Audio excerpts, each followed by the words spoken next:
treating pressure sores with good nutrition, people who have to remain in the same position for long periods of time are susceptible to decubitus ulcers, or bed sores as they are more commonly called. Because these are not always related to lying in a bed and have nothing to do with the bed itself, the more commonly accepted term is pressure sore. It is the pressure of the body against a surface for extended periods of time that causes the sore to be created. The ancient Egyptians suffered from pressure sores, or so the scars on their mummified remains indicate.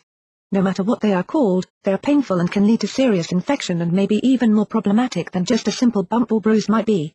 Some people are more prone to the pressure sores than others, and some of these people will never heal from one. The pressure sore can start from as little as 1 hour of pressure and may take months to heal. Pressure sores are a painful reality. Anyone can get a pressure sore, although certain groups are more vulnerable than others. Elderly women, especially those who have heart disease and/or diabetes, are among the most vulnerable population. Those who are small and thin are also at a much higher risk for pressure sores as there is increased buildup of pressure from their bones rubbing against the skin and then against the surface that they are lying on.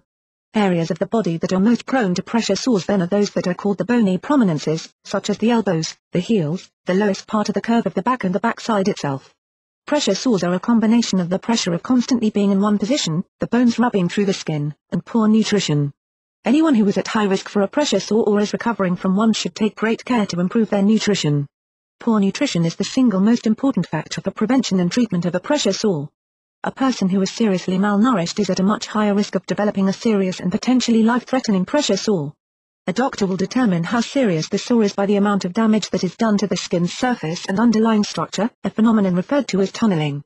While the pressure sore may start as continued redness even after the source of the pressure is removed, the skin may soon crack and then the damage will start to travel through many layers of the skin, through to the muscle and sometimes even down to the bone itself. The redness indicates that some damage has already been done. However, there are those who may not notice this sign or the tingling and pain that is associated with the sore itself. Those who have reduced sensitivity may not even be aware of a problem, especially one that is on an area that they cannot see until it is already too late. There are 3 ways to prevent pressure sores: careful investigation and monitoring, proper nutrition, proper treatment. Anyone who is at high risk for bed sores should be monitored and have their skin checked over thoroughly and frequently.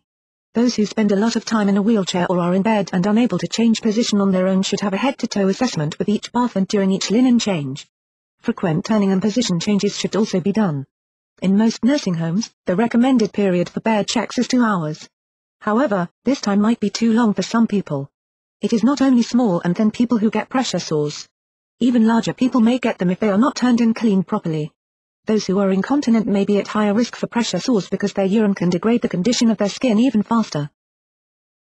Getting the proper nutrition. Some of the people who are in the highest risk groups for pressure sores are also at the highest risk for poor nutrition as well.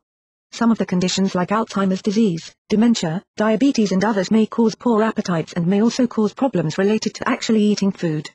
They may forget to eat, forget that they have not eaten or may even eat food that is no longer good.